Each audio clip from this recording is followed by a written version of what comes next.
ரஷ்ய புரட்சியாளர் லெனின் சிலையை சாச்சிட்டான். ஒரு 3 வயசு பையன் தலை மேல ஏறி நின்று ஒண்ணு கடிச்சிட்டான். தட்டி படம் இருக்கு. பங்களாதேஷின் தந்தை முஜிபுர் ரஹ்மான் மண்டையில ஏறி அடிச்சு சாச்சிட்டான் சிலையை. ரெவல்யூஷன், புரட்சி.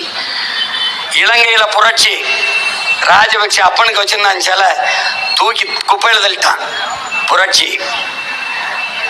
சந்திரபாபு நாயுடு வந்தாரு, ஜெகன்மோகன் ரெட்டி ராஜசேகர் ரெட்டிக்கு வச்சிருந்த சிலையெல்லாம் எங்க கிடக்கு எவனுக்கும் தெரியல. அதே நிலைமை இங்க வரல. நீ பாத்துக்கிட்டு ரொம்ப ஆடுற, நீ ரொம்ப ஆடுற. பதவி திமிரலையும் பண திமிரலையும் ஆடுற. இது 2 என்கிட்ட இல்ல. ஹிட்லர் சொல்றான், அத உங்களுக்கு மறுபடியும் நான் சொல்றேன். இலக்க எதுவும் இல்லாதவன் இடத்திலே சவால் விடாத. என்கிட்ட இலக்க உயிரை தவிர ஒரு மயிரும் இல்ல. பார்த்து